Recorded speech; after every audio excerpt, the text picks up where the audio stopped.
All right, welcome everybody to Cycle Jerks Podcast, episode 138. Boy, they Today, just keep going, don't they, Mike? yeah, 138. yeah, it's quite a run. Today we've got something a little different. We're going to talk to Simeon Gibson from the National Senior Games. He's a cyclist and someone who's recently ridden his bike 1,200 miles or something to get to the last senior games. So that's quite a feat. And he's Simeon, you obviously have a fear of flying. Is that what motivated that one? yeah, All right. yeah. But yeah, Simeon probably 77, 78, I would say at this point, and still riding and racing a bicycle through the National Senior Games. And we are also joined by Sue Havlicek, which is she's the CEO of the National Senior Games Association. So we'd like to welcome both of you to the podcast. Oh, Sue, There she is. you're still on mute. Can you unmute? There you Yes, go. there you Thank you so much. Appreciate you having us on. Sure. Yeah. Well, thanks for being here. Can you tell our audience about the National Senior Games, how it got started and how you got involved with it? Sure, the National Senior Games started in 1987 back in St. Louis, and it was a group of individuals that decided that this was something they wanted to start. And they pulled a group of people together, and we ended up having a few thousand athletes participate in the first games in 1987. And here we are today in 2024, still going strong.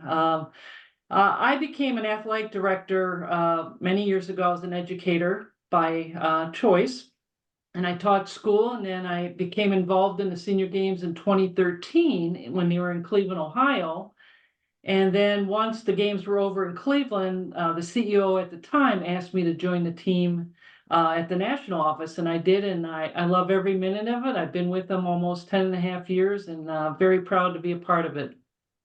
Wow, great. When you say you got involved, were you competing or you volunteering or how did you? I was hired by the Cleveland Sports Commission to be the director of sports for the 2013 games. Ah, got Yeah. it. Got it. Yeah. Yeah. And okay, so we're going to kind of bounce between the two of you. So Simeon, can we get an idea when was your first well, let's start with when did you find the bicycle? I was reading up on you. It sounds like you didn't find the bicycle till later in life. Real late in life for some, I guess. Yeah. I never, as a child, I never owned a bike. Probably couldn't have rode it anyway because as a child I had polio. Wow. Couldn't walk. Yeah. Uh, Wow. my first bike I wasn't until I got out of the military, and basically it was just to know got it at a yard sale. Really didn't get a decent bike until probably 10 years ago. I Okay. mentioned to my son one day. I said, I'm going to think about retiring soon. I'm going to need something to do. I said, I've been kind of leaning towards bicycles. So about a week later, he called me, he said, I'm coming over with something for you. He bought me a Klein. It was a guy who raced out of Arkansas that he got it from. I didn't know anything about what kind of bike it was. Could have been a Western Auto bike for all I wouldn't have known. But having that quality of a bike set me going. And I still own the Klein. I had what was the name of that bike? But anyway, it was a good bike. Now I ride a Specialized. Uh, AM probably specialized, huh? uh, But there's a Yeah. bigger, Simeon, there's a bigger backstory there. It wasn't just that you were retiring. You had some health issues, right? I did really severe. I was really I had a really bad case of diabetes. My blood sugars were running probably 300 to 400. which is almost in going comatose. Wow. Bike, me and that bike, we got together, and I ride it now, not to race, not to compete. I ride it because I just love riding that bike. Yeah. I'd ride it as much as I do now, even if I wasn't competing. The competition is just, it's not really to me, it's not the competition. It's meeting new people all the time. And something else came about that really touched my heart. At Pittsburgh last year, I spoke at a gathering, and afterwards there was probably 1,500 people at that gathering. And after the meeting was over, so many people came up to me and said, "I'm diabetic. What happens now?" I said, "Well, look what I did." And it impressed so many people that I rode that far. It was, I guess, just short of 1,100 miles. Averaged 60 in the high 60s per day. High day of 120 some, and a low day of 30 miles. But that was, you did that because you were riding from Oklahoma to the senior games. Is that correct? Yes, they actually planned some events for me, but those didn't work out because I got there too soon.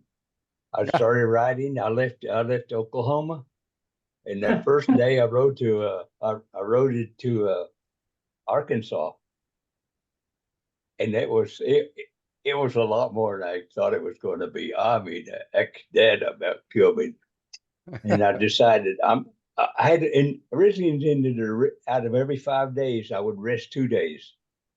But that first day put me on another course. I wanted to get it over with. So I rested 1 day that whole trip. Wow. 16 How many 16 days? Excuse me? How many days?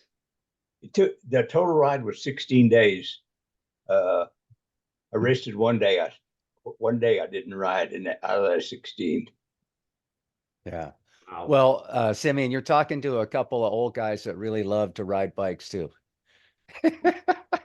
I watched probably 10 of your well, I read about 10 of your podcasts. I really Okay. enjoy it. Oh, thank you. And I feel really humbled to be here. I saw the quality of people that you got: CEOs, you got former racers, skateboard people, Yeah. and I'm not sure I belong in that same class of people. Oh, come on now. Man, Simeon, at 77 years old, and you're out still riding the bike and racing. You're up at the top of the list, my friend. Yeah. So, as we get older, it becomes harder and harder, right, to maintain and to, get the motivation or whatever it is. Some people struggle with motivation, others struggle with just energy levels. Obviously diet plays a role in it. How do you keep motivated? And what's the secret to cycling into your late 70s? Please tell me, because I'm struggling at 63. So please share. Well, I have no troubles at all getting out, because, like I said before, I just love riding the bike. Yeah. Even if I didn't compete, even if it wasn't good for my health, I'd do it because I love that bike, and it has done things for me. It had got me out of taking 2 different kinds of diabetic meds, heart meds, cholesterol meds. At one time I was taking about 9 different meds. Now I take an aspirin a day. Ah. So Wow. So Dave, just an aspirin a day, buddy. That's it. Let me get, honey, yeah, get the ibuprofen. yeah. So, but let's back up a little bit. So if I did take, we normally just wing these things, but I watched your video and I read your story on the website, and I encourage everyone to do it.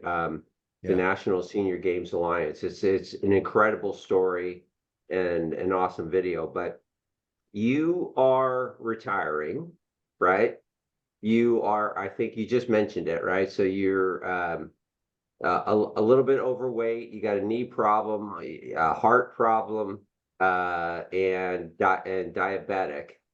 And you decide, okay, is it because of the knee that you said let's not run or let's not walk Yeah, I used to play basketball too. In fact, I participated in the Huntsman World Games one time, and we won a bronze medal. Wow. But shortly after that, I was doing something else, and my knees just started giving up on me. I had to give up basketball. I used to like to run.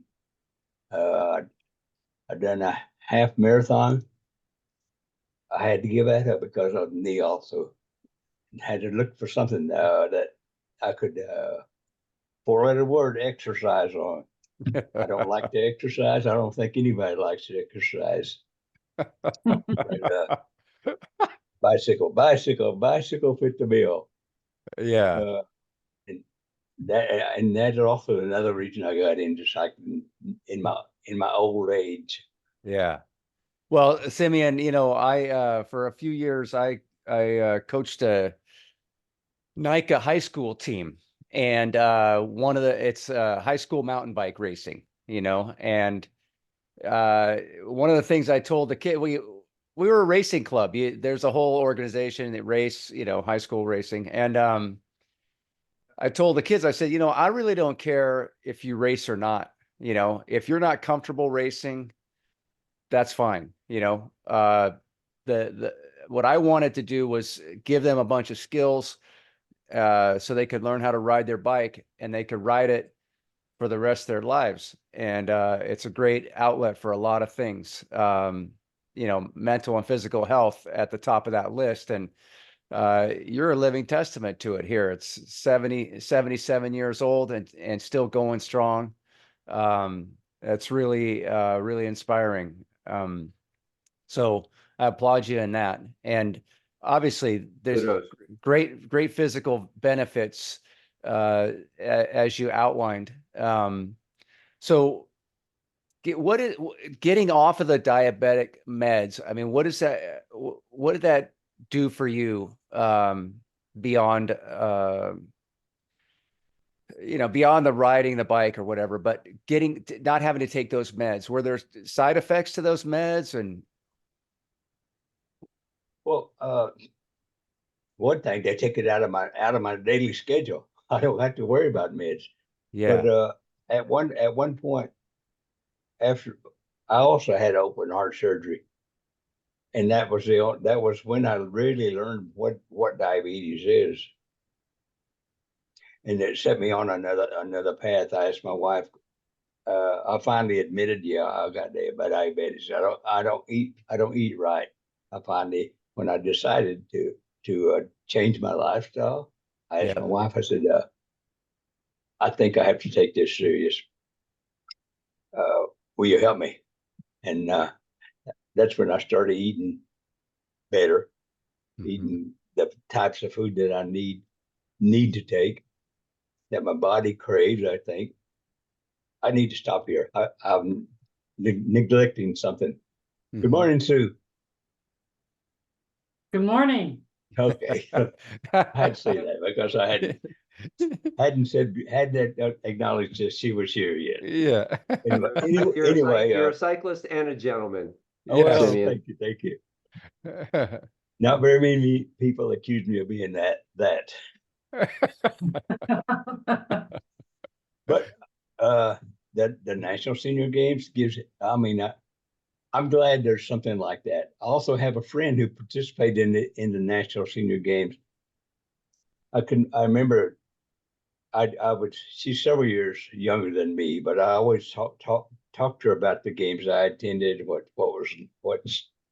was there, the camaraderie, the competition, and she's a basketball player, and I remember being at a high school game, and she came up to me and she said, Simeon, she said, I'm getting in those games you always talked about. She was excited. There was something out there after you get old. Yeah. I Well, I definitely want to explore, and Sue, we'll get back to you in a second, because I know that he mentioned, I mean, there's cycling, there's, obviously cycling, basketball, whatever. So there's a lot of different sports, and I want to hear more about that. But Simeon, before we get there, I mean, you mentioned these health issues, right, that you have, and you said, okay, I've got to make a change, which is great because I mean, that's the first step, right? There's a lot of people that are sitting on the couch figuring, and they're not trying to figure out what to do. And it's great that you said the diet, and you said, okay, a bike, but I'm exaggerating a little bit, but it's kind of a quantum leap from saying, hey, I'm going to try to get healthy and ride around the block, on this new bike that my son's bought me, to I'm going to go sign up for a race. I mean, that's kind of there's a big. So how did you find the senior games, and what possessed you to go do that? And it's great that you did, but I really wasn't looking for the senior games. So I didn't find them. They found me. I have a friend who manages and takes care of the Oklahoma senior games. Every state, well, most states I think have a senior games, and it's a process that you have to go through to get to the national senior games. You have to qualify in your state games to get to the national games. But anyway, that Kathleen Fitzgerald, who operates the Oklahoma games, she just called me up. I don't know where she found me or what, and she said, "Would you like to compete?" I said, "Well, I'm not that much of a competitor, but I would like to." She said, "Well, come on over," and that was my introduction to competition on a bike. wow. what year was Yeah. that? Excuse me. What year was that? I really don't remember what year it was, but I've gone to, I think, 4 national games. I went to Birmingham, Albuquerque, Fort Lauderdale, and Pittsburgh, and those are every 2 years. Except there was a little bit of little stutter in there with COVID. Yeah. Yeah. So That's stutter's a bit of an understatement. yeah. So Sue, can I ask you how many athletes attend the National Senior Games? We get between 11 and 14,000 athletes every 2 Holy years. smokes. Yes, we have 26 sports. We just added 6 sports to make it 26, and we're Okay. very excited about these sports coming on board. I see What did you just pickleball. add? Because I counted 19 when I was on the website. What did you just add? We added Tai Chi, powerlifting, the mile run, basketball skills, free throw shooting, 3-point shot, billiards, and disc golf. That's awesome. Mike, you just hit on my raw nerve. You just mentioned Pickleball. I was kind of Pickleball. surprised to see pickleball. Is like, I know very little about it, but it seems like it just keeps popping up everywhere I look now. There's pickleball everywhere. So I was surprised to see pickleball on there because it does seem like it's I kind of a applaud new it. thing. I joke. Yeah, I joke about it, but it is awesome to see that participation. And I think that that's another gateway for a lot of people just getting off the couch and getting involved. I joke about it because I have a lot of friends that actually compete pretty actively with it, but I just joke. So because I probably suck at it too. So Yeah. Well, We had go on. 1,600 pickleball players in 2023 in Pittsburgh. 1,600. We had to cap it. Wow. So Yeah. So now you're the CEO of the National Games or the association overall. So do you oversee all the state? yes, the association, CEO of the association. Yes. Got it. Okay. And so how many state states have senior games? Every state in the United States except for Colorado, we're working on Colorado. They had senior games a few years back, and then the person left that was in charge, and now we're trying to get those games back in order to get athletes participating in the state of Colorado. Yeah, it seems like that would be a great state for it because such an outdoor driven culture there in Colorado, generally speaking. So, Especially for cycling as well. oh yeah, yeah. Yeah, for sure. So For sure. Now, how do you I'm sorry, Dave. How do you no, tabulate, how do you get everybody, like you said, 11 to 14,000 athletes? They compete in their state, they perform well at a state level. Is there a cutoff that's universal state to state, or is it more depending on how many athletes you get? Depending on how many athletes we get, every state's a little different. Some states have a little smaller participation numbers and other states have larger numbers. So it just depends. And certain sports are capped, like the first to fourth place finishes. Depends on the sport on what is capped as far as who qualifies. Okay. Yeah, so when you get to the national games, you're dealing with the elite of that sport in that age range. Right. Yeah, And great. and the beauty of our event is we get from novice athletes all the way up to ex-Olympians, ex-NBA players that come and participate. So you bring all those different skill levels together and you'll see a wonderful event with camaraderie, people getting to know each other, the socialization. It goes beyond just a competition for us as well. Oh, how, for sure. my internet froze for a second as you were explaining some, but I curious. So if you have an ex-pro that's competing, but you also have a novice, how do they both qualify?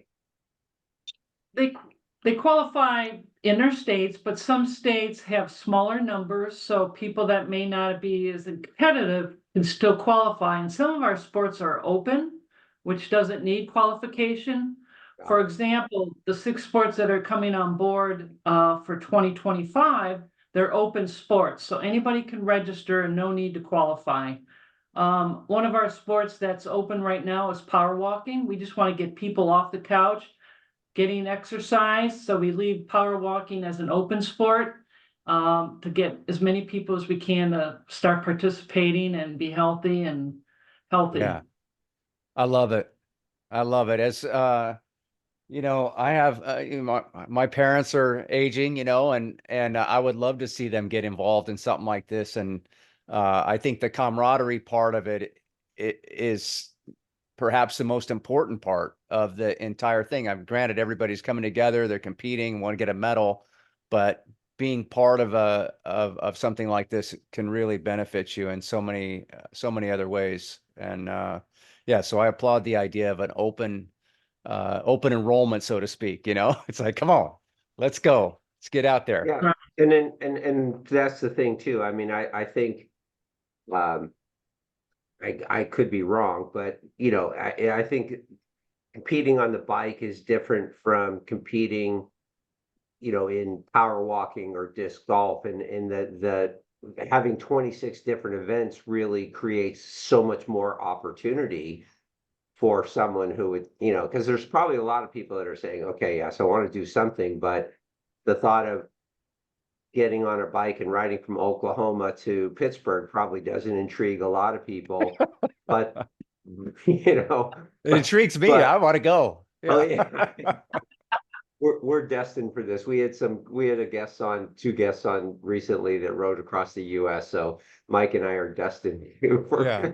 for Yeah. a long sabbatical to ride somewhere. But For sure. but yeah, just I mean, what I think you said, what disc golf or all these different opportunities, just that is got to be motivating for a lot of people. Absolutely. We have a variety of sports, the shuffleboard, the bowling, the Tai Chi, all these different sports that anybody can do or start. Yeah. Just get off the couch and do something to get you motivated because it goes beyond the physical part of it. It's the mental, it's the socialization. So all that comes together and it's great. Yeah. It's one of the things we love about cycling in general. It's the cycling community. just being part of it and having you could disagree on many things, but then you get together on a bike ride and all that goes away. And there's magic to being part of a community, and it is inspiring and helpful in a lot of ways. And so, I think it's really fantastic. So now the national games are every 2 years. Are in the state, do they do them every year, or is that also every 2 years? How's the scheduling work? The states are every year, even during our national senior games year, there's still state games that go on because there's some athletes that just can't travel or want to travel. They still have Yep. an opportunity to stay active in their community. Got it. How is And that- that all funded? let- How does, how Let me just, does? I'm sorry, let me just No, go mention ahead. there's also several foreign countries involved in the national games. Isn't that right, Sue? Yes, we have some athletes that come from different countries, but they have to qualify in the states. So we get some athletes from Barbados and different countries that come and participate at our games, but they compete at a state game to qualify to come. Got it. Well, that speaks to how important this is. You got people from other countries looking to be a part of it.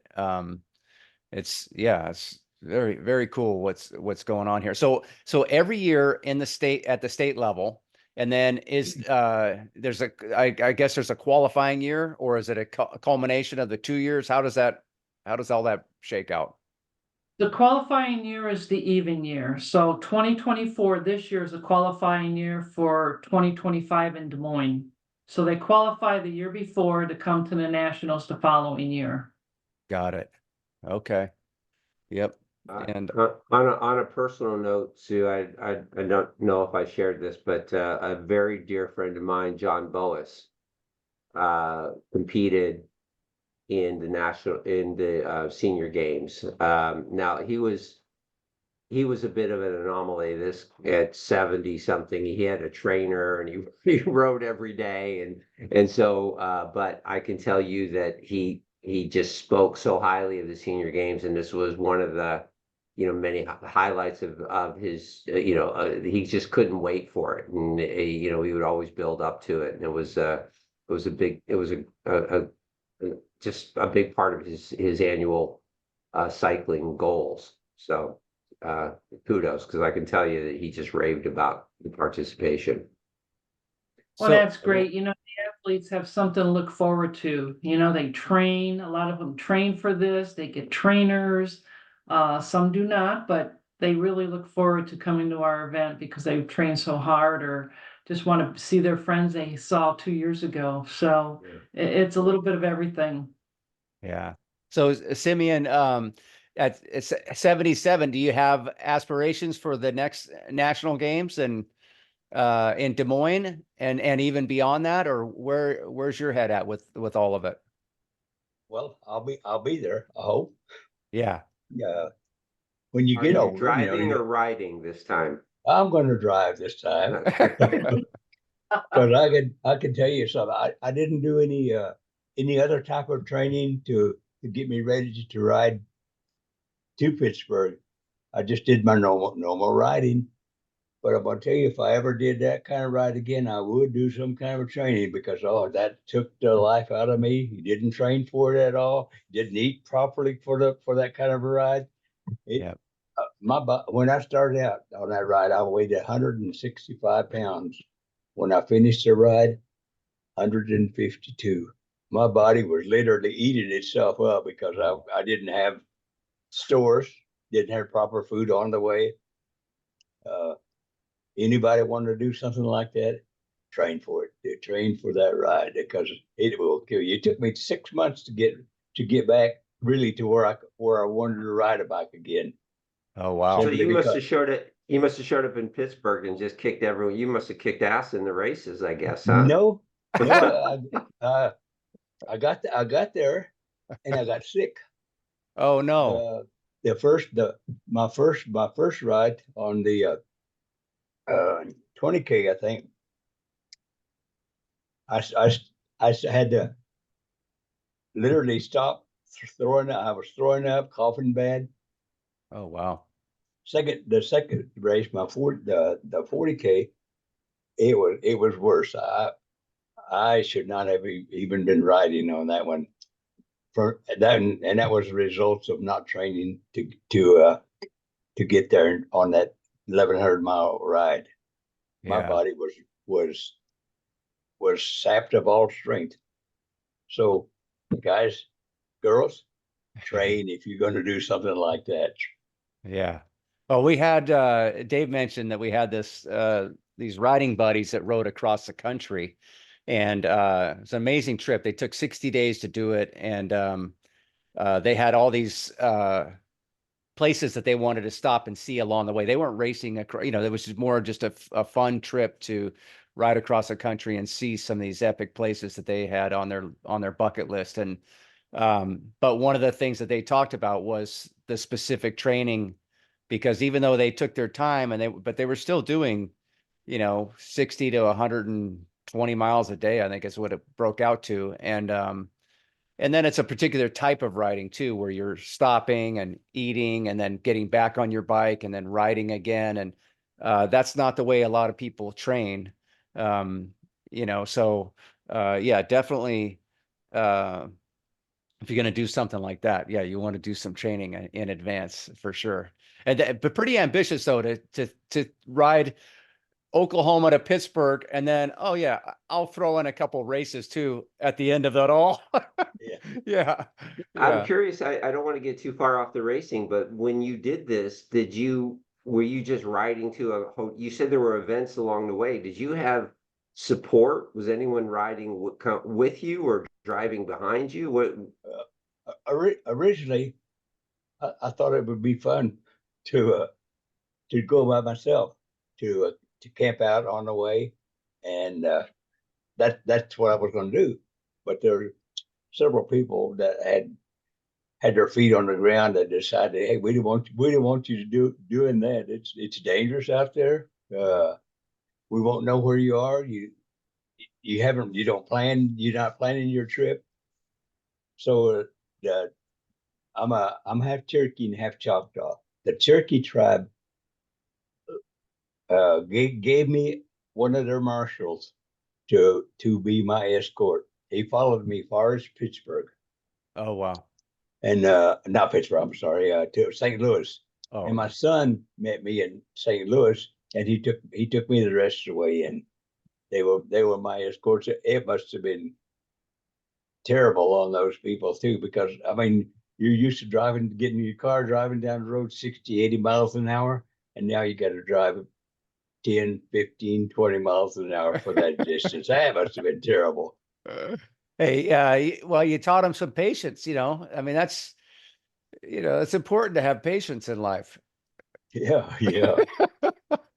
Hey, Yeah. before I forget it, Yeah. Mike, Dave, both you guys are old enough. Will we see you in the games next year? Oh, look out. What do you think, Dave? I'm just coming to grips with the fact that I have an AARP card. Okay, I so just know. eventually I do, but just let me get my head around it first. So Yeah. When it came to my house, I asked my wife, I go, did you order this? I'm still in denial. yeah, Yeah. I am. I mean, I applaud what you're doing, but I'm with Mike. I mean, my wife got her card. We're the same age, and for some reason, she got her. I didn't get my card till 2 years later, and I had a good laugh at it for 2 years, and then mine showed up, and I was like, "Uh-oh." So, um, We should do but it, Dave. Where's the California one located? Do you know, Sue? Pasadena and San Diego. There's two in California. Yeah. All right. And yeah, we'll have to look them up, Dave. Who knows? Maybe we do a remote podcast from there. yeah, Yeah. That would be definitely. really cool. That would Yeah. be cool. It would be fun. We could have a bunch of different athletes come in and out, and I yeah. think it's an idea. I think it's an idea. I like it. Yeah. Hey, Simeon, I know because you are in Deputy Chief Brian Warner's office. Tell me, you just mentioned it. Tell me a little bit about your Native American, and I guess you also ride every year. to the Cherokee Nation. Is that correct? Tell us a Well, little bit about your background. Okay, the Cherokees have a ride they call Remember the Removal because the Cherokee tribe, along with several other tribes, were forced marched from their home on the East Coast. And this Remember the Removal ride is to commemorate that. Every year I've been asked and told, this year you can ride with us. I've never rode that ride from the East Coast. I think they come from North Carolina they ride back to Oklahoma. I guess I would like to ride that someday, Mhm. but you go through a selection process. It's mostly the younger people who ride that because it's a leadership type of thing that they do. I'd ride it if I was asked. Mhm. Yeah. Okay. Um, but you also, there's another motivation, right? You go to these games and your goal is not necessarily to win. Is that correct? You're riding for other reasons. I mean, I'm riding. Basically, I'm riding to show older people with diabetes, that you can do things, something after you get old. And diabetes is not a stop sign. You ride, I ride. Like I said earlier, I was very severely diabetic with normal blood sugars up from 80 to 100 or somewhere on there. Like I said, I was 300, 350. Wow. Yeah. Uh, I got a just a hunch here that if I was sitting there having to make a decision between ride a bike and stick a needle with insulin in me, I think I'd err on the side of riding the bike. That's kind of what got you there, right? that's what got me there. When I had open heart surgery, and they told me what diabetes was. You need to get on this, and my blood sugars were so high that they were putting me on insulin. And I can remember sitting in my chair at 10 o'clock watching the news and getting my syringe out, loading that thing, and sitting there till 4 o'clock in the morning with it poised over. I could not stick myself in the stomach with that needle. Yeah. That's that's when I decided, food's better than sticking yourself with that. Exercise is better than Yeah. sticking yourself with the needle. I couldn't do that. Yeah. Well, well, that's a pretty extreme situation, right? You got open heart surgery and insulin, and if that's not a wake-up call, I don't know what is, you know. So yeah, thankful that you turned things around, you know, because you probably wouldn't be here today if had you not Yeah. done that, you know. I had help getting things back to where they should be. My Yeah. my son, he's one of my biggest supporters. He's purchased me the bikes I ride. Bought me the Klein. He bought me the I can't even think of that second bike I had. Kind of a Hawaiian name. Was it Fuji? Fuji's, that's the guy. Yeah, because I remember I saw a picture of you on a Fuji at one Okay, point. yeah, Yeah. yeah, that's the one. Yeah. It's probably not Hawaiian at all. Yeah, no, but it sounds Hawaiian. Yeah, Yeah. yeah, yeah. And he Yeah. bought me the current Specialized. It's not the high end Specialized. It's a Rowe, but I enjoy riding that, and it feels good. Yeah. I Yeah. gotta tell you, I'm a little jealous. My son's never bought me a bike. Well, Dave, we got to get to the senior games. Yeah, Yeah, Yeah, come yeah. on. It's Yeah, there we yeah, go. that's the pathway.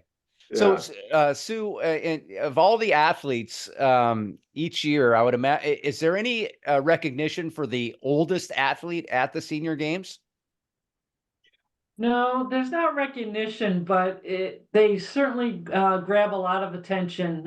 We had a woman by the name of Julia Hawkins. She just turned 108 a couple Saturdays ago, and she was a participant up to 105. She's lost some of her eyesight, so she doesn't participate anymore, but she had a lot of attention around her.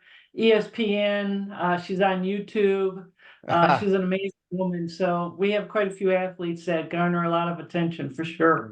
What sport did she do at 105? She was track and field. She did the 100 meters. So Wow. Holy shoot. Yeah. That's incredible. Yeah. 105. So what was the age category?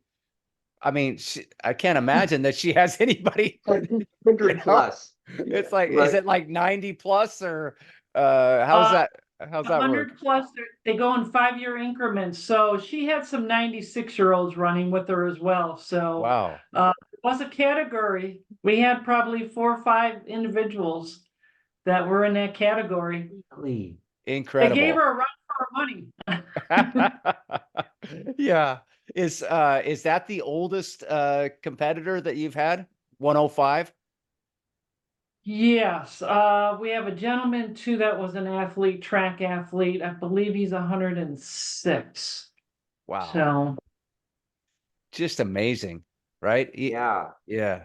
And you could start the senior games at 50? correct. Yeah. Correct.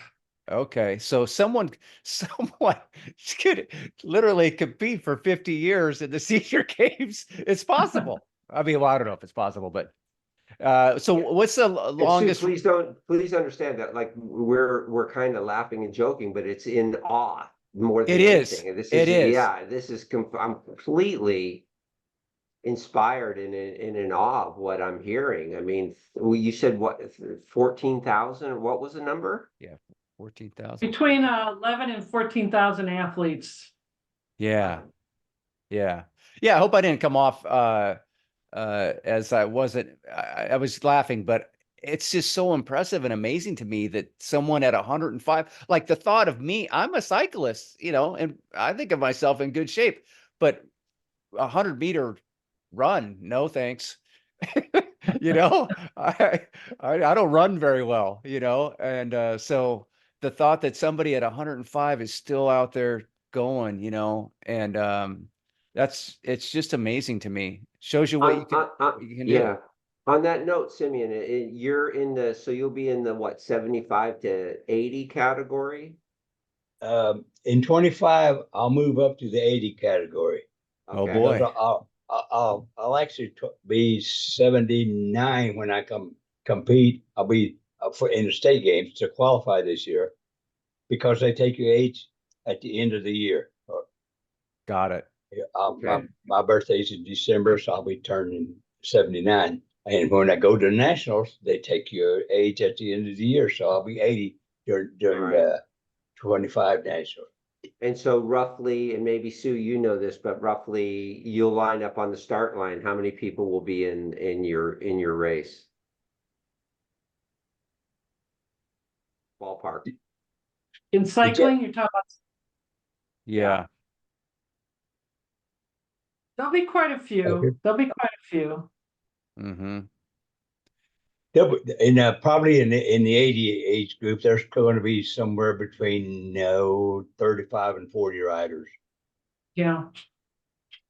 That Right. is super impressive. That is just crazy. Yeah, That's and great. you guys don't wait till you get to be 100 to compete. We hope to see you in 25. Yeah, well, All right. Dave wants his kid to start buying him bikes, so Buy me a bike. Yeah. maybe Hey, that's yeah. Matt, I Yeah. got somewhere I got to be. Get that Uh-huh. bike. Well, Um, Dave used to own a bike shop, so he's had all the bikes. Yeah. Yeah. So Yeah, a little I'm different going dynamic. I'm going through withdrawal. I only have about 5 of them now, so I'm not. Yeah. So I gotta buy myself another bike shop. Mhm. So, Yeah. but Simeon, what's a day in the life of Simeon? Because you don't. I think one of your quotes was, "I don't see it as exercise. Otherwise, you wouldn't do it." right? So, That's true. That's true. yeah, so you do it because you love it, but what is a day in the life of Simeon? So, Up at between 6 and 7. Eat, sit around, watch TV for a little while. Say to myself, "What am I doing here?" And and that's the beginning of my ride. Actually, the beginning of my ride is I have to watch Gunsmoke every day. Comes on at 12 o'clock. Gunsmoke. And so at 1 o'clock, I'm on my bike. I'll do between 30 and 70 miles every day. Every Just day. every day, Yeah. except rain and snow. I hate riding wet and cold. Yeah. I'm with you there. That's I- basically my day.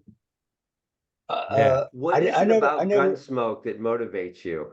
yeah. I don't know. I don't know if it motivates me to get out of the house because I don't like it or what. But I'll have to watch Gunsmoke.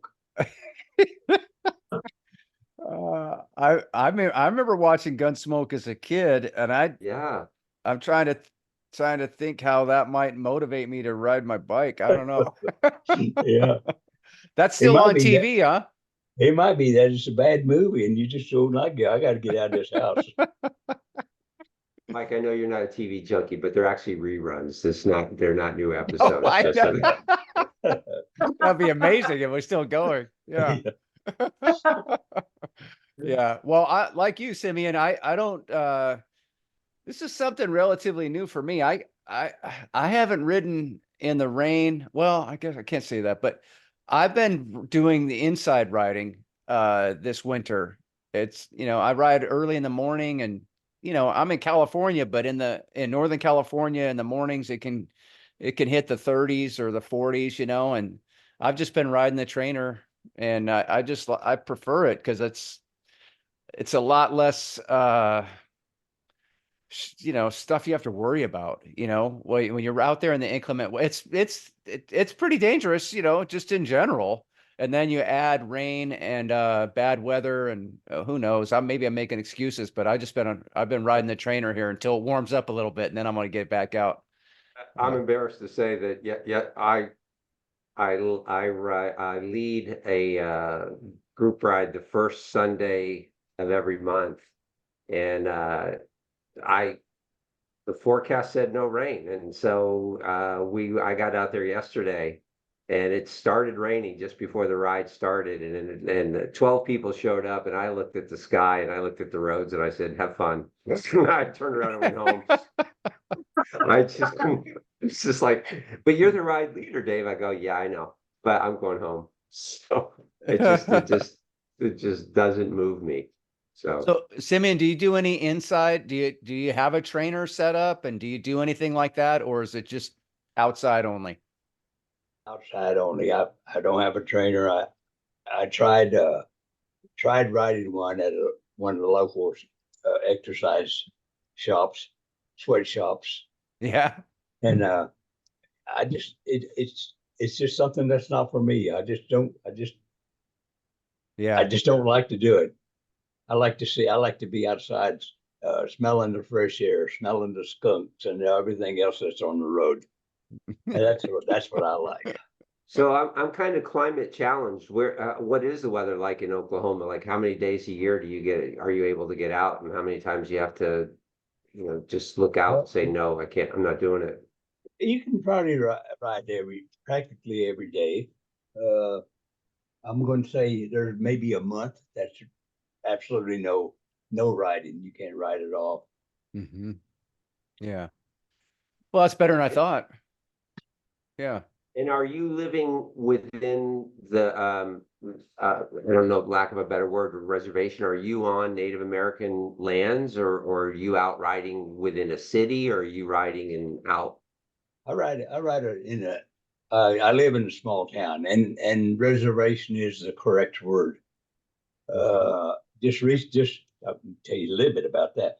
Just recently, it was discovered that there are several reservations in Oklahoma that were never discontinued by the federal government. So in truth, they're still called reservations. Yeah. But I ride in a county called Cherokee County. I ride, like I said, anywhere from 30 to 70 miles, almost I better say almost every day. Yeah. Do you ride solo, or do you have others that you ride with? Well, competing against somebody else, I never win. But when I compete against myself, I always win. So I ride solo all the time. Uh-huh.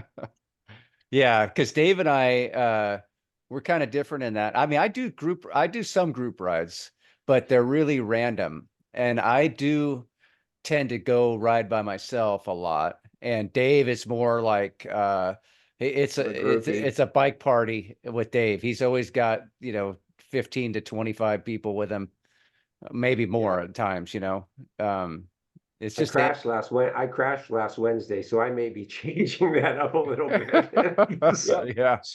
The group I dynamics didn't quite work out in my favor that way, so I'm still nursing the road rash. But I crashed Saturday, and Oh. I think my thumb is broke. Oh, I'll get that geez. checked out. I'll get that checked out today. It's really It looks swollen. swollen Yeah. bad. Holy smokes. Yeah. Well, yeah. don't rush to the doc. Don't rush. I mean, Yeah. take your time. Well, if they do it, what I'm worried about is that they might try to do something with it, and if they do something with it, that means I can't ride Yeah. because I can't grip, can't shift, Yeah. can't brake. Well, I'll tell you, I had a wrist that was broken at one point, and I was still able to ride. So Oh, there is hope. I don't know Okay. about the thumb, but yeah. the way the cast works, it just sat right on my hoods. And so it was hard to shift, but still doable. Although the cast hygiene gets a little gamey. I gotta warn you. Yeah, they're extra sweating there. Yes, there is. Yep. Make sure you tell them that you're a cyclist. When I broke my thumb skiing one year, and the doctor was actually a skier, and he said, "All right, pretend like you're gripping your pole." And I went like this, and he wrapped my thumb that way, Okay. so just tell them that you've got to be able to rest your hands on the bars, and they'll wrap your cast that way. Yeah, you'd be all right. Yeah. If they say they won't put a cast on it, I'll just say, let's let it heal naturally and nothing on there. Yeah. Because I've basically given up on cars. I had sold my last car to my brother about a year ago. Okay. Everywhere I go now is on the bike or walking, or Yeah. I have a few friends who will take me somewhere, give me a Yeah. ride. So But, you gotta go to the grocery store, and you take your bike. I take my bike. Yeah. That's my main. So my carbon footprint is very, very small. All right. Yeah. Well, Right. yeah. You're doing your part. That's for sure. That's a big commitment. Do you take your regular road bike to go grocery shopping, or Everywhere, do- everywhere. That's the only one that's the only one I own. Oh, okay. Well, Yeah. I actually own a couple others, but they're in ill repair. Just and have it. Well, I you haven't ride them too find- much. Yeah, I haven't found time in my busy schedule to repair them. Oh, A little boy. less gun smoke, and you have more time on your Yeah. hands. I know. in the Yeah, end. if I skip the program, that'd be a whole hour that I could be working on the bike. Yeah. So Sue, at the nationals, it's 11 to 14,000. At the state level, what are your strongest states, and then where are the struggling states? I mean, what kind of numbers do you see across the country? Do you know that off the top? I don't know numbers off the top of my head, but some of the larger state qualifiers are like Florida, North Carolina, Tennessee, Ohio's got a pretty good following. So there's quite a few states that draw pretty good numbers in the qualifying years, probably a few less in the non-qualifying year. Mhm. But there's quite a few states that have probably over 1,000 participants for sure. Got it. Okay. I noticed Can I ask California wasn't on that list, so Yeah, Pretty strong numbers as well. They run okay. 2 qualifiers, so they're such a large state, as you know. They run 2 qualifiers in that state, one up Northern California and then one Southern, so. Got it. where's Actually, the I think funding California, for all this come from? Excuse me?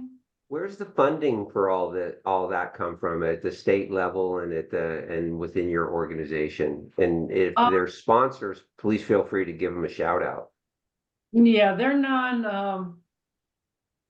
they're sponsors for sure. Every Mhm. state has their own sponsors. Some are run by city government, rec programs, some are run independently, some are run by senior centers. So it just depends on the state and the city on where their games are and how they function and financially are capable of running them. We're all Got it. nonprofits, so Right. as you know, you gotta raise some funds. Same with the Grant, national, we're a nonprofit. So we have to have sponsorships and obviously we get money from registration, but we're a nonprofit. So right. Yeah. Do you have grant writers? Do you get grants? some states get grants. I know Oklahoma, where Simeon is, they get grants through the state and they get some good funding to assist them with their games. Catherine does a great job there. And I had read that Simeon actually was a recipient of a scholarship one year. Is that something that is pretty prevalent within the senior games? Different scholarships, or is that a pretty unique situation? It's unique. We have a one scholarship fund that we give to a specific athlete that needs additional assistance. Get Got there it. I have to to give a get shout out. I have to give a shout out to one of the sponsors at the national games, which is Humana. They that's where I got my scholarship one year. They gave me a couple $1,000 to go to Albuquerque. Yeah, great. Yeah. And how Yeah. did that come to be? Was it did you uh submit a resume of sorts, or was it word of mouth? How did you end up getting that scholarship? I was nominated by a person that knew me and thought I needed a little bit extra help getting to the games, and because I've been to some of the games where I went to Birmingham where we traveled all night, got there, rested one day, and raced the next, and because I don't always have the finances to do that. That's my finances go into the state game, actually goes into the state games and goes to national games. Got it. Wow. Yeah. Yeah, it's got to be a So big commitment. yeah, I Yeah. my ride was sponsored by a GoFundMe. My ride to Pittsburgh, and it was there were several things that were supposed to happen. One, I was supposed to have a room every night, uh, set up by someone. I had a room the first night I went out in Arkansas, and the rest of the nights the Cherokee Nation had given me some funding. Also, a GoFundMe had given me some, so I was able to stay at hotels. When I got to Pittsburgh, uh, all of a sudden found that there was no room anywhere. Oh boy. Uh, I I called several people that were supposed to make the arrangements, and my last resort. It was getting to be close to dark, and I said, "Well, who else can I call? Where can I go?" I called a lady who did my GoFundMe page, and not only did she find me a room that night, from Oklahoma. She was in Oklahoma. Found me a room that night, and when I got, it was a bed and breakfast place. Oh, nice. Stayed there for a little over a week. But that first night, oh, I was so relieved. I hadn't eaten all day. She even threw in a meal for that. And I'll give a shout out to her, Elisa Baker. About to be Dr. Elisa Baker. Wow. But she's in fact she's here with me today. And Oh, nice. She's what outside of my family, she's one of my biggest sponsors. Oh, Lisa, awesome. where are you? Show us your smiling face. Hi. Hi. Yo, You, everyone. Oh, you it's found fun. a The bed. camera's You following found a me, though. bed. Don't leave us, Simeon. Where are you going? He's like, I'm out of here. Yeah. I gotta go ride my bike. Gunsmoke is on in 20 minutes. I gotta get home. Yeah. So you're in Oklahoma and you find a bed and breakfast. Yeah, it was, I used just my Airbnb app. It was a little tricky because I wasn't there myself and it was my personal account. Uh-huh. So like I honestly the folks that we rented with were really helpful as well. And I just kind of explained the situation that we'd had stuff falling through. It was last minute. Simeon himself didn't have an account. But they were really helpful. We were able to get him Wow. safe and sound, because definitely I was worried when he called and it really was almost nighttime. I'm like, he can't be out there like not Right. having a place to stay. So yeah, we were able to get it taken care of. Safe Yeah. and sound and fed. Awesome. Mhm. So Mhm. doctor of? I'm in cognitive psychology. My work is pretty interdisciplinary, so I kind of refer to myself as a cognitive scientist. And I focus a lot on indigenized research methodologies. I'm a research associate for our tribe in our health services area for research and evaluation. So yeah, I'm Yeah. lucky I get to hang out here today a little bit. So, but that's very impressive, but you can't fix Simeon's thumb. No, I joke all the time. I'm one of the very useless doctors, like I'll be a PhD. I have some worthless master's degrees as well, nothing that can help anyone. So Oh boy. Yeah. You might be downplaying that just a little bit. Yeah. it helps somebody, but I'm like, Yeah. Yeah. Well, thank you So for you- joining us and your support Yeah. of Simeon for sure. Thanks. Thanks. yeah. He's Um, lucky to have you in his corner. Yeah, really, Yeah, for I'm- sure. I'm happy to have her with you. She does. She's smart enough to help me with some problems that I've had in the past. Like logging onto a computer and Yeah, yep. Yeah. He's been very inspirational to me as well, though. I feel very fortunate to have Simeon as my friend. Yeah. He's wildly inspirational. And so my kids love him as well. He gets in trouble when he leaves town. So we're all blessed to have Simeon in our lives. yeah, I That's can only beautiful. imagine. I can only imagine. And you know what? I gotta figure when this podcast drops in 2 weeks, there's gonna be a lot of other people that are gonna be inspired by the story for sure. No doubt. Yeah. I was going to ask you earlier, where are you located? We're in Northern California, the Bay Area. So The Bay Area, okay. the East Bay. So we're about 40 miles out of San Francisco. Yeah. I'm And, actually 30, this- but Mike's 10 miles further, so Yeah. I'm a little bit closer to San Francisco. But yeah. But yeah, it's beautiful weather here for the most part. And then great cycling community. And Dave and I got to know each other. I'm an outside sales rep for Giant Bicycles. And Dave, I heard Dave was interested in opening a bike shop, and I reached out to him, and we ended up coming together, and we had a nice run together professionally, and but our friendship, just grew from there. So Yeah, I get all sentimental here, but we only lasted 6 years, but I wouldn't have lasted 6 months if it wasn't for Mike. So he's a Oh, big help.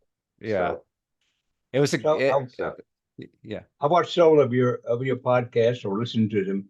Which one of you is the unemployed one? you had to bring it up, didn't you?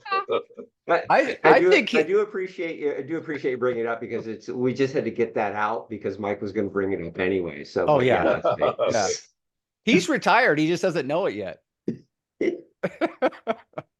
Yeah. So, But yeah, I mean, he is actively looking for work.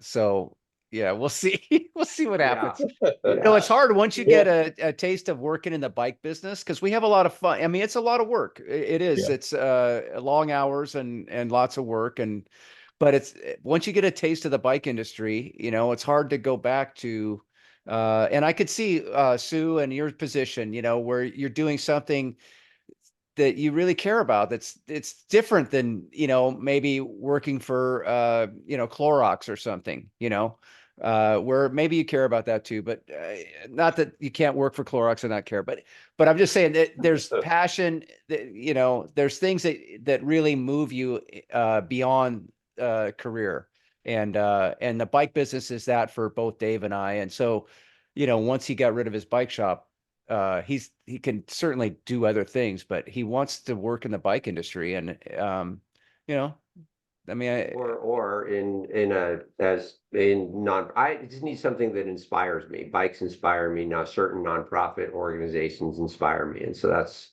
yeah. yeah, And I don't know, is that what drives you, Sue? Is a passion for what you're doing? It's a passion for what I do. You know, I've been involved in sports my whole life, from the high school collegiate level up to the national senior games. And this organization brings just a wealth of information and passion, and it's just a wonderful. Every day I wake up loving my job because of what I do and the passion that I see through the athletes such as Simeon. There's not a games that I don't leave with tears in my eyes because of the passion I see that's out on the field or on the track or on the cycling road races. Just a different feeling you get, and just so awesome to work with such great athletes that have some wonderful stories to tell you, that there's just thousands of stories to tell, and very passionate. So I love it, and I love Simeon and everything that he does and brings to the organization. And it's just awesome. yeah, I could totally see that. I mean, and it's so important because, you know, a lot of people when they retire from work, there's struggle, you know, to figure out what's the next chapter, what do I do, you know, and it can turn a number of different ways. And having something like this that is so aspirational, it's just really important work. So applaud you for that. Thank you.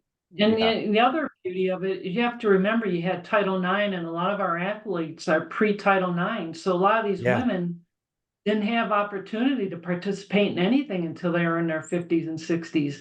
So you'll see a lot of athletes, females, picking up basketballs at the age of 50 because they Yeah. never had an opportunity to participate in sports. So that's Wow. even so rewarding and passionate because they're getting out there, they're getting with other women with like interests, and they're playing a sport, and it's phenomenal to see. Yeah. Yeah.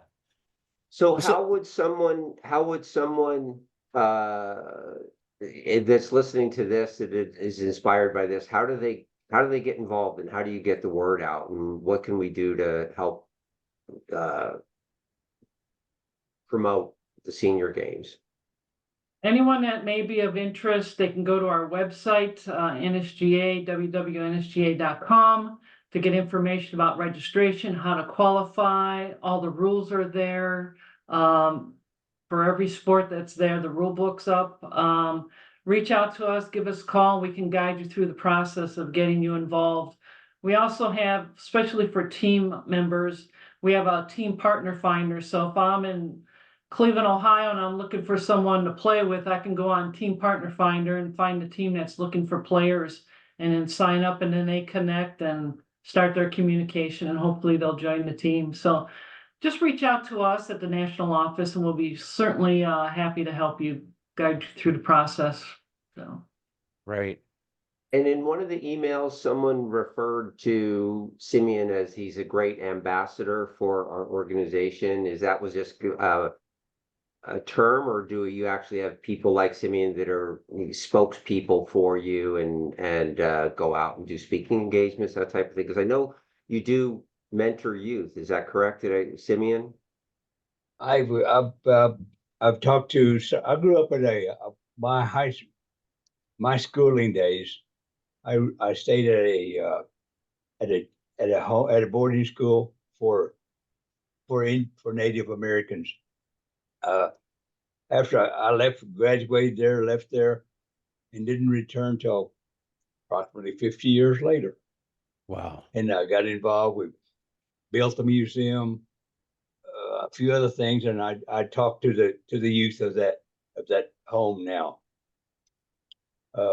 We tried to, well, we're still in the process of setting up something. I intend to do a ride around the Cherokee Nation to touch base with every casino that the Cherokee Nation has in Oklahoma.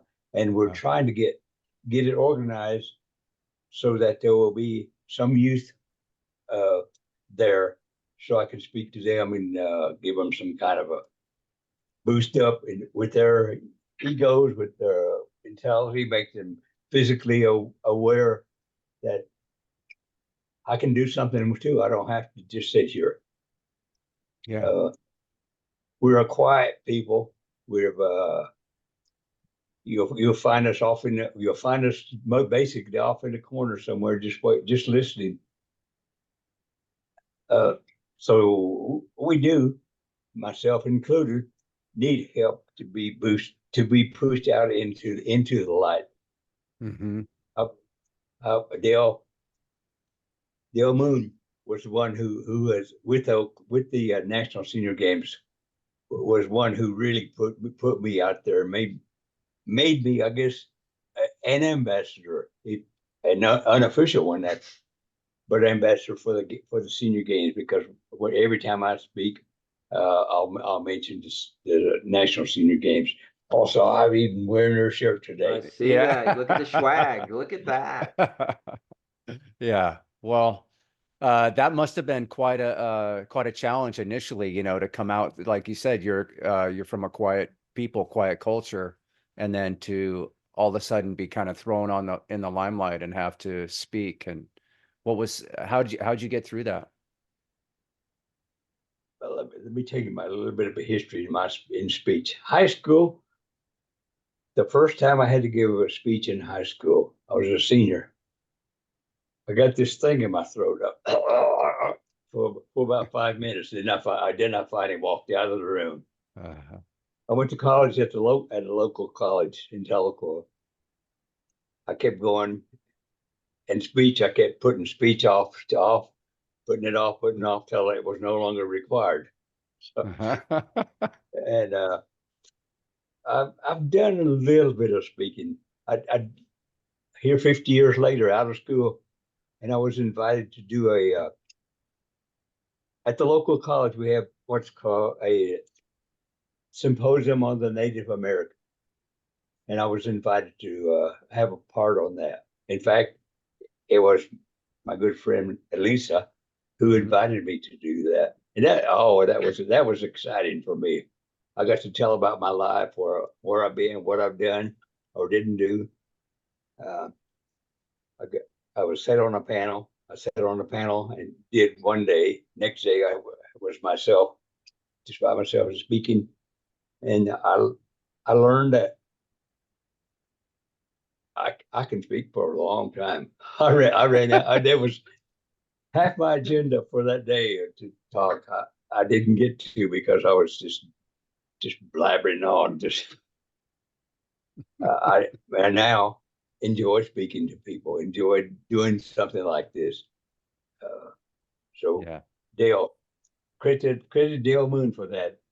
Yeah. He's a publicist. I don't know what his title is with the National Senior Game. Oh, Yeah. I got invited to go to the Pan Am Games it's next July, I think. Yeah, I'm next tired just July. listening to you. No, I know I'm I mean, probably. oh, you're so active. This is incredible. You're wearing me out. Yeah, The Dave. Pan Am Games. In the Pan Am Games, but I can only do. I can only actually afford to only do one game, one thing a year, and it's going to be the state games this year and the national games next year. Yeah. Pan Am Games would have been interesting. Yeah. I think it's Yeah. first. It's the master Pan Am Games. The Okay. older people again. Interesting. This year it's in Cleveland. So Sue, are the Master Pan Am Games, is that something that you compete or you share athletes with a lot of times, or is that something relatively new? The Pan Am Games, it's not new. It's been around for several years, but it's happening in Cleveland this summer in July. So it's athletes will probably go. Some of our athletes will probably attend the Pan American Games, and some may not. And then some of those athletes hopefully will come to our event the following year. Yeah. Okay. Well, I kind of we should probably wrap it up. I appreciate both of you coming on. Simeon, very inspiring, and give Dave and I hope, and I'm sure many others that we'll be able to continue doing the thing that we love so much well into our 70s and beyond. Maybe even, who knows, 105 still be out there. It's hard to imagine. That's why I laughed, because I just couldn't believe it. It's just so amazing that what we're capable of. And so yeah, thank And you. that there's so many people doing it. That's what's incredible. That, you could actually field a basketball team at 70 years old or 80 years old, or whatever the case may be, or that 35 people will actually go to the start line for an 80+ race. It's just bless you, for both of you, for what you do. It's great. Yeah, it's so easy to say I can't do that anymore, and as we get older, that list gets longer and longer, and so it's great to see someone, bucking that trend. And, I really believe everyone is capable of being an athlete.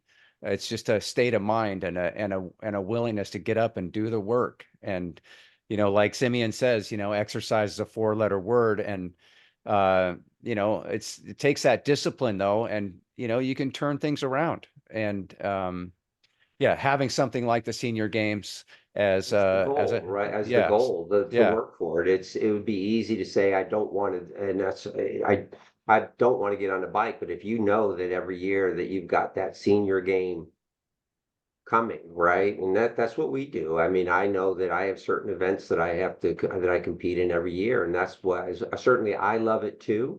But it's that carrot, that thing at the end that is making me get up and do it. So to have that is as a goal, I'm sure is what.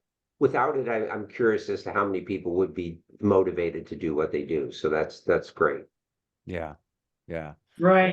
Now, I want to give a quick shout out. We have a National Seniors Games Week, March 18th to the 22nd, where we're just starting it this year, and we'll have it every year after this, where we promote the senior games within our state. So all 50 states will be promoting their games March 18th to the 22nd. It won't be competition, but it'll just be a kind of here, this is who we are, and please promote us. So it'll Oh, be a great great idea.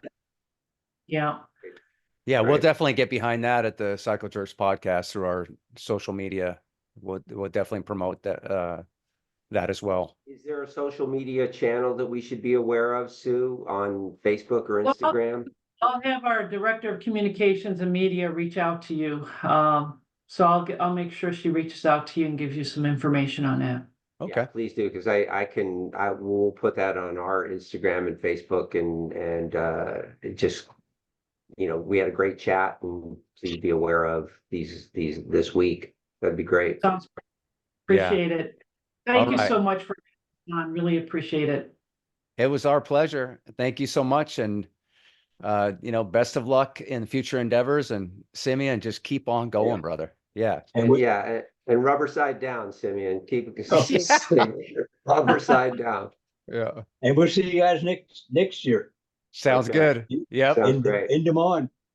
All right. All right. That's the challenge, guys. Dave. Okay. Thank you so much. See you. Peace. Yep. Thank you. Take care. Bye-bye. Yep. Bye, Sue. Bye-bye. Bye, Simeon. Take care of yourself.